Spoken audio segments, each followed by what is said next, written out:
C'est le grand entretien de notre émission, la rubrique Prêt pour l'impact. J'accueille Alexandre Fayolle. Bonjour. Bonjour. Bienvenue, vous êtes le président fondateur d'Advance et vous publiez Vulnérable, ce livre aux éditions Talendier qui sort le 2 octobre. On le voit et je le montre. Et je lis ce qui est en quatrième de couverture. À 49 ans, l'entrepreneur Alexandre Fayolle apprend que son cancer est incurable. À quel point ça a changé votre vie? Ça va être au cœur de notre entretien et puis des leçons qu'on peut en tirer quand on est chef d'entreprise. Déjà, peut-être tu peux commencer par le moment où vous l'apprenez. Quand, comment vous l'avez appris? Alors ça a été en 2 temps puisque j'ai été diagnostiqué d'un cancer il y a 6 ans, mais il a pris une forme grave et incurable il y a 3 ans. Donc c'est plutôt cette deuxième phase qui a été où on m'a annoncé un pronostic vital qui était pas terrible. Et ça agit comme un déclic. Voilà. Alors ça a été un processus, évidemment. Ça s'est pas fait en un claquement de doigts.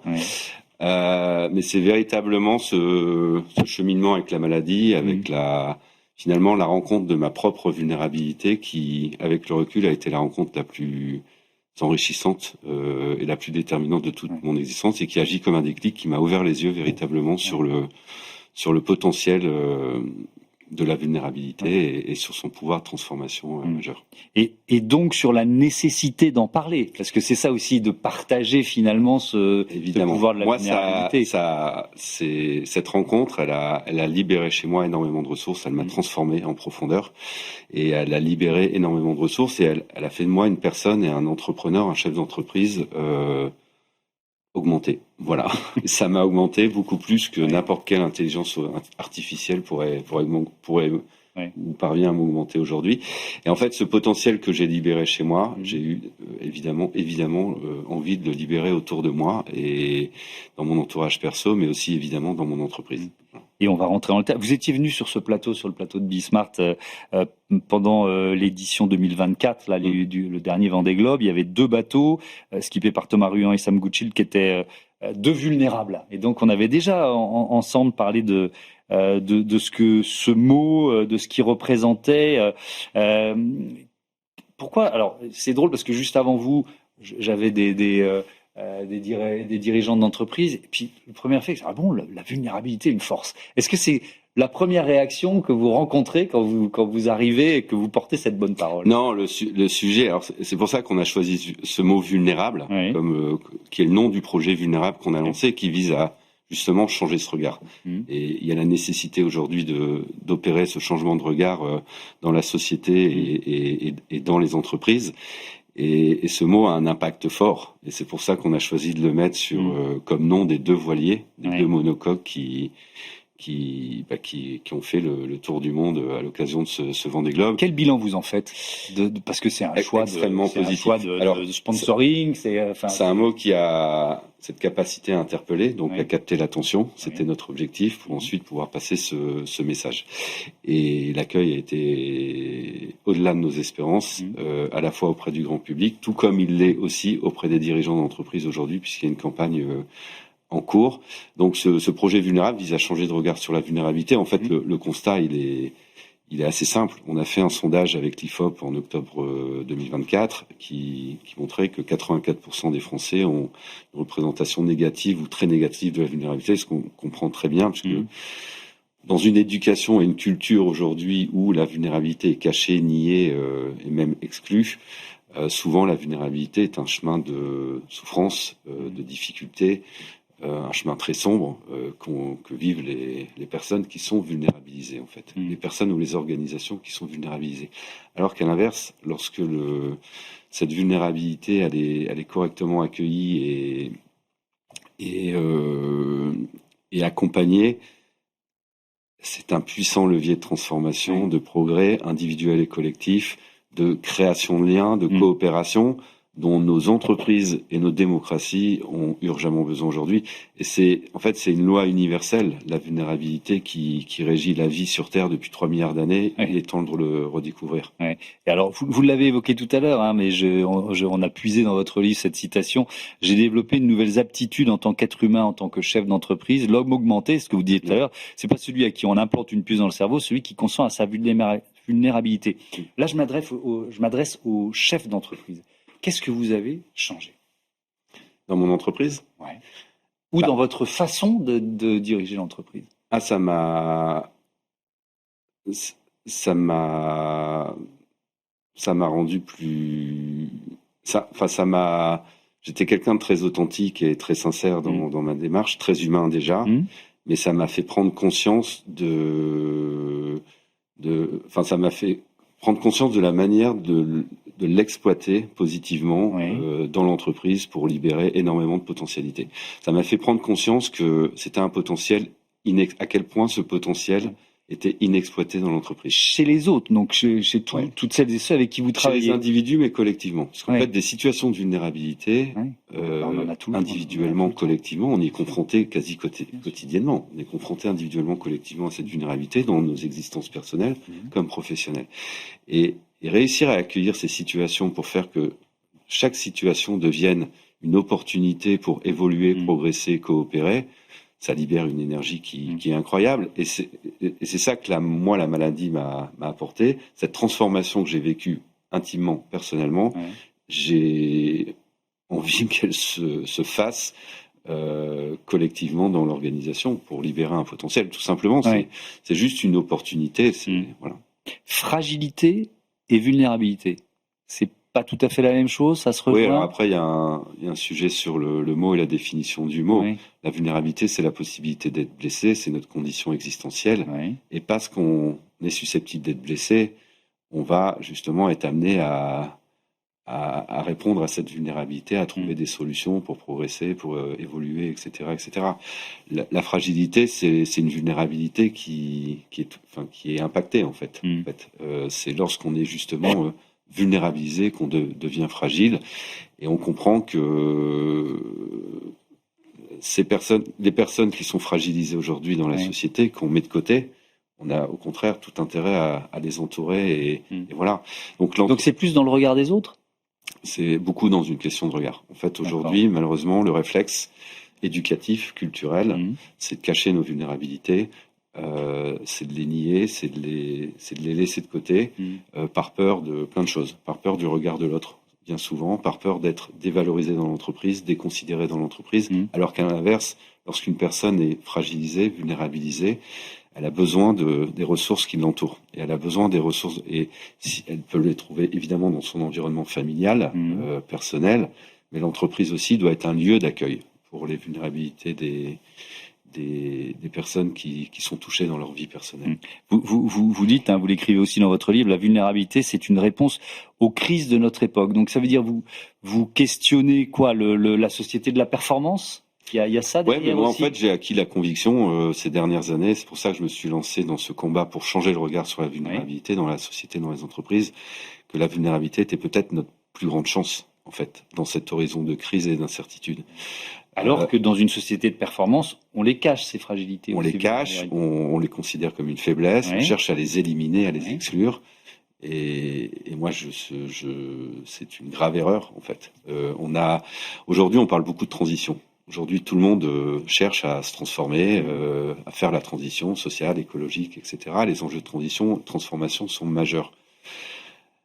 Toute transformation, toute transition, tout progrès, toute évolution naît d'une vulnérabilité et naît de la reconnaissance d'une vulnérabilité. Sans vulnérabilité, il n'y a pas d'évolution possible. C'est la loi de l'espèce, c'est la loi de la nature, c'est Darwin. Toute évolution, tout progrès naît d'une vulnérabilité. Donc accepter nos vulnérabilités, celles auxquelles on est confronté quotidiennement dans nos entreprises, c'est une force motrice qui se libère et qui va amener l'entreprise à se transformer et à opérer sa transformation. Mais la recherche de performance, c'est aussi un moteur quand même. Ouais, mais en fait, on pense à tort, et c'est ancré dans notre éducation, que la vulnérabilité est un frein à la performance. Or, c'est la base de la performance, c'est les sources de performance, car elle est source d'innovation, elle est source de coopération, elle est source de lien. Et aujourd'hui, dans une société qui est confrontée à énormément de menaces, des menaces commerciales, des menaces économiques, des menaces géopolitiques, le réflexe de chacun, c'est de s'enfermer dans la peur, c'est le repli sur soi, etc. Alors qu'au contraire, plus on s'isole et plus on devient vulnérable. À l'inverse, pour se rendre moins vulnérable, il faut se lier, il faut recréer du lien. Et c'est tout ce que la vulnérabilité, la conscience, la reconnaissance, l'acceptation de cette condition de vulnérabilité amène comme richesse. Est-ce qu'il y a un rapport générationnel à la vulnérabilité? Et on l'a constaté dans le sondage IPOF. Aujourd'hui, les nouvelles générations sont beaucoup plus décomplexées par rapport au sujet. Il y a un effet OK boomer, c'est-à-dire le cacher sa vulnérabilité, nier sa vulnérabilité, c'est la génération boomer, c'est has-been. Voilà. Et aujourd'hui, les jeunes un mec, ça pleure pas, quoi. Ouais, c'est ça. Je caricature, mais c'est un mec, ça pleure pas. Faut être fort. Faut masquer ses faiblesses. Ça, je pense que, en tout cas, moi, je côtoie pas mal d'enfants, d'ados, 15, 20 ans, 25 ans. Ça, ça vole en éclats, ce réflexe. Mais est-ce que c'était vrai aussi chez Advance? C'est-à-dire, quand vous arrivez en disant, OK, collectivement, on va commencer à réfléchir à la vulnérabilité. Est-ce que les plus jeunes de l'entreprise... Je le conçois très bien. Moi, avant que la maladie m'affecte, et avant que je sois confronté à ma propre vulnérabilité, moi, j'avais développé un parcours entrepreneurial de 25 ans, où, j'avais appris à surmonter toutes les épreuves, en fait. J'avais développé une forte confiance en moi et, je me sentais capable de relever les plus grands défis avec cette armure de gladiateur, en fait. Et lorsque la maladie m'a affecté, qu'on m'a annoncé il y a 3 ans que j'étais, statistiquement, les stats étaient pas bonnes, dans mon cas, et que je guérirais jamais de ce cancer-là, au mieux on pouvait le rendre chronique, ça a été évidemment un choc émotionnel, et puis très vite j'ai remis mon armure. Je suis reparti au combat en disant je vais me le faire, c'est lui ou moi, enfin dans une logique un peu Highlander où il ne doit en rester qu'un en fait. C'est vrai, c'est ce qu'on dit souvent à des amis quand ils tombent malades, on dit tu vas être plus fort que la maladie. Et en fait, jusqu'à un moment donné où finalement, au bout de quelques mois, je me suis dit mais il n'y aura jamais de retour arrière, je reviendrai pas comme avant. Parce que le premier réflexe c'est de vouloir retrouver sa vie d'avant en fait.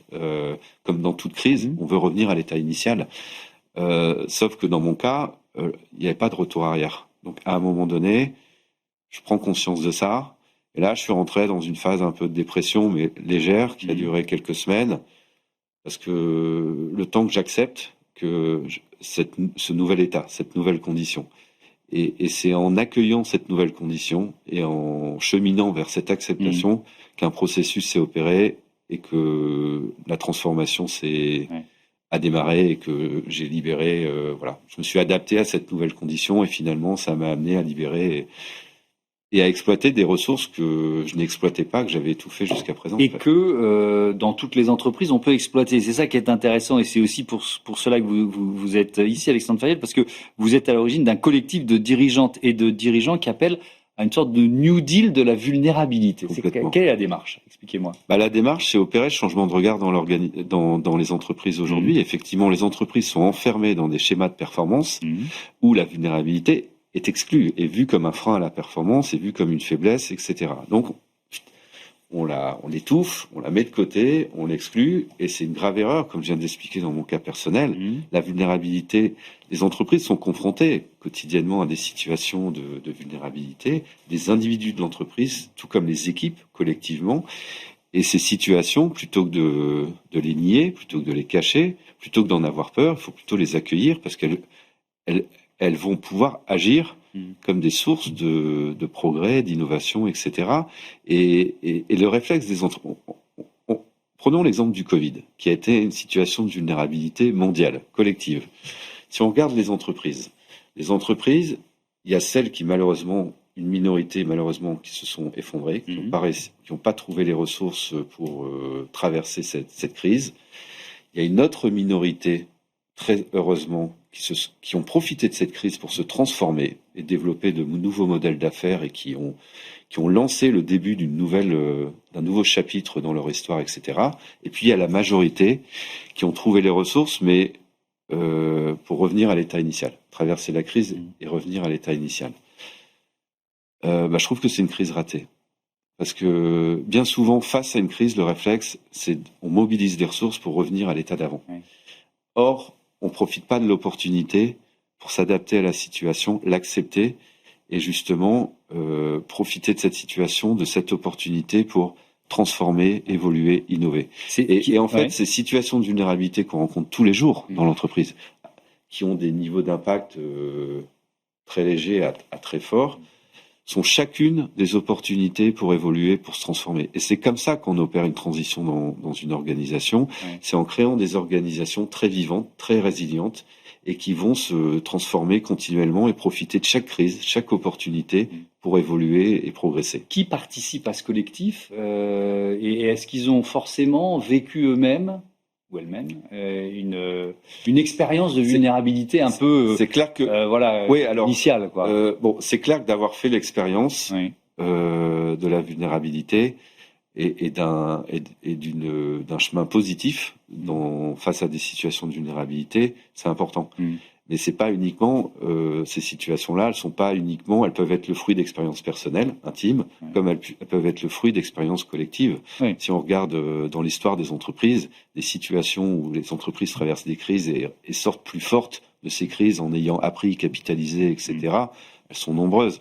Donc ce sont des dirigeants qui, dans leur histoire personnelle ou dans leur histoire professionnelle, de façon individuelle ou collective, ont vécu des situations où et acquis cette conviction et qui aujourd'hui appellent déploie cette démarche dans leur entreprise. Vous l'avez même mis dans votre raison d'être, vous, le mot vulnérabilité. La vulnérabilité, une force pour la cyber, les hommes et la planète. Ouais. En même temps, comme on est des experts de la cybersécurité, c'était une colonne vertébrale assez évidente pour relier nos activités cyber et nos activités sociétales. Mais tiens, justement, dans ce domaine de la cybersécurité, est-ce que on vous regarde parfois un peu comme un extraterrestre, un ovni parce que au contraire, enfin, vous voyez ce que je veux dire.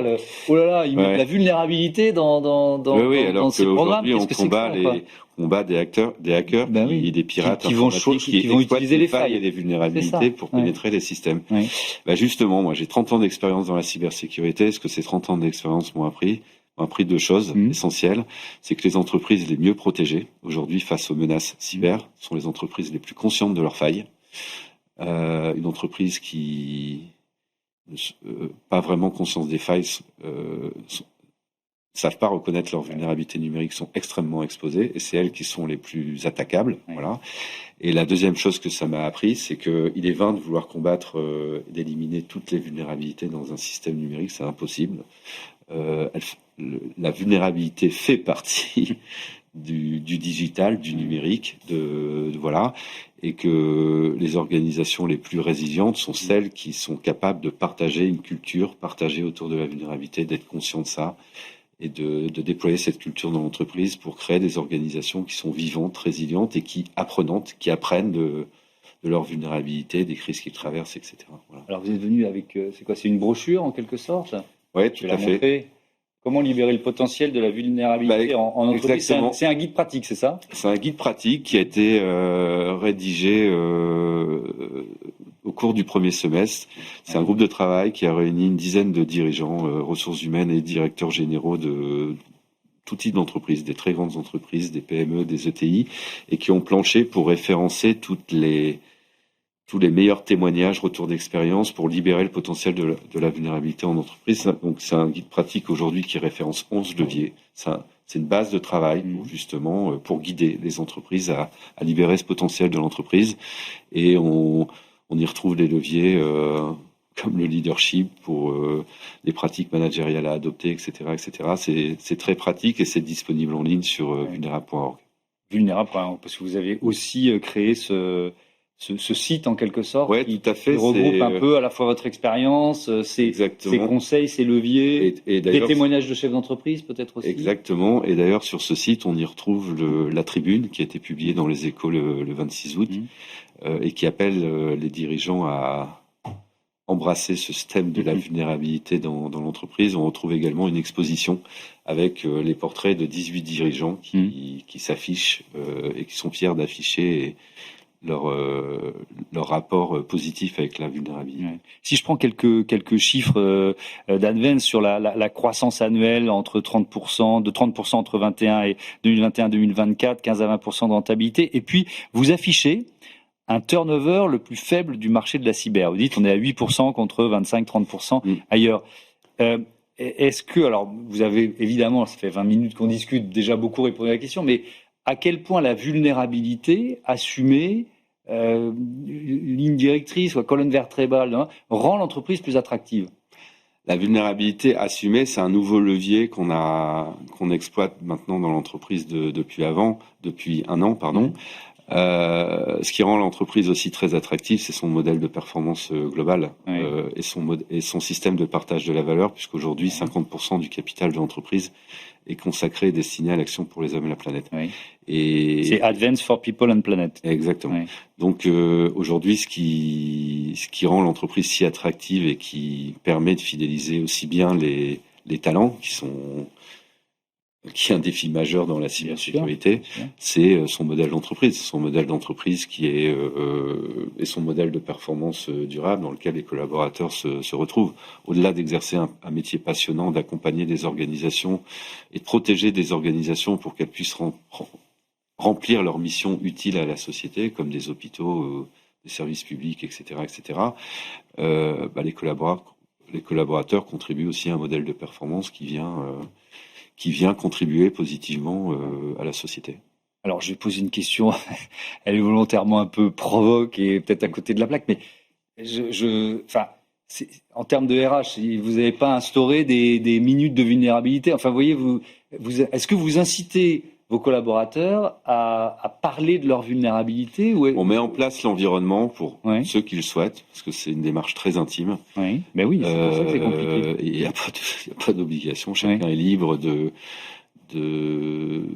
partager ou non ses vulnérabilités personnelles, etc.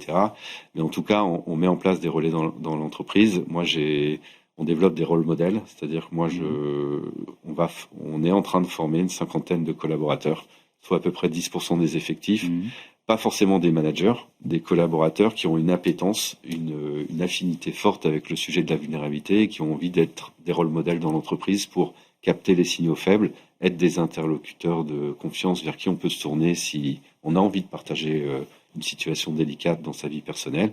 Des personnes aussi qui, lorsque les équipes ou l'organisation est confrontée à des situations de vulnérabilité, sont capables d'être des leaders pour justement accueillir ça positivement et entraîner les autres. Bref, ce que j'appelle des hauts potentiels vulnérables. Voilà, dans l'entreprise. Voilà, des HPV. Des HPV. Des hauts potentiels vulnérables. Vous êtes présent vous avez des filiales notamment partout en France, en Espagne, en Italie, Europe, en Allemagne. Est-ce qu'il y a des pays plus ou moins réceptifs? Alors moi j'étais justement, nous on s'est d'abord développé en France, on est devenu depuis quelques années maintenant un leader référent en France en cybersécurité, et grâce à ce modèle d'entreprise, voilà, grâce à cette vision réhumanisée de l'entreprise quelque part, et qui entre autres est une alternative à d'autres modèles qui refont surface aux États-Unis, etc. Voilà. J'étais curieux de voir si ce modèle qui était notre force en France pouvait s'exporter ailleurs en Europe. Au contraire, je trouve même qu'il y a un plus fort appétit. C'est un driver encore plus important pour recruter nos équipes en Espagne, en Italie et notamment en Allemagne, où cette quête de sens, cette quête de donner du sens à l'entreprise, à la performance entrepreneuriale, etc. Elle est encore même plus présente, j'ai trouvé, en Espagne et en Allemagne en particulier. Et alors, je vous écoute et je me dis, et à côté de ça, on voit, je sais pas quel terme employer, un quarteron de mal alpha là, qui se mettent en scène, qui dirigent certains des pays les plus peuplés et les plus puissants de la planète. Alors eux, enfin voilà, ils ont fait toute leur carrière en cachant leur vulnérabilité. Ça ne veut pas dire qu'ils n'en ont pas, mais c'est vraiment l'anti-modèle, quoi. C'est l'anti-modèle, c'est une alternative, et j'aimerais que la France et l'Europe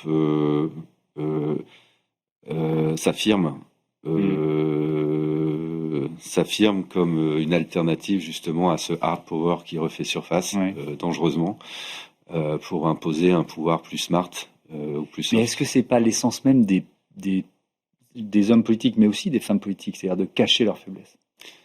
Ils font leur carrière en cachant leurs faiblesses. Ouais, mais je pense qu'on peut. Oui. Vous avez déjà ce dialogue-là parce que vous en croisez, j'imagine, des personnalités politiques. Pas tellement. Pas tant que ça. Non, pas tant que ça. Si ce matin j'ai rencontré. Ils devraient venir vous voir. Hein. Ouais, mais moi je suis en attente de nouveaux leaders politiques qui incarnent une nouvelle génération et une vraie vision de société. Aujourd'hui, j'avoue que les discours politiques aujourd'hui sont pour moi inaudibles et pour moi ne représentent pas les gens que je côtoie au quotidien en fait, qui sont des jeunes, qui sont des. Enfin, voilà, aujourd'hui j'ai le sentiment qu'il y a une volonté partagée d'une société. Avec plus de sens, plus de collectif, plus de liens, plus de solidarité, plus de fraternité. Et ça, on le voit pas. Donc, moi, mon credo à moi, il est entrepreneurial. Et donc, mon credo, mon combat, c'est transformer l'entreprise parce que je pense que l'entreprise est un levier d'action énorme pour transformer la société. Le sentiment que le politique bougera si l'entreprise bouge. Donc, bon, faisons déjà les choses à notre niveau. Voilà. Ben, c'est super. Merci beaucoup, Alexandre Fayel. Votre livre Vulnérable, on va en revoir la couverture, sort le 2 octobre aux éditions Talendier. Merci encore. À bientôt sur Be Smart for Change. On passe à notre rubrique Startup Innovation tout de suite.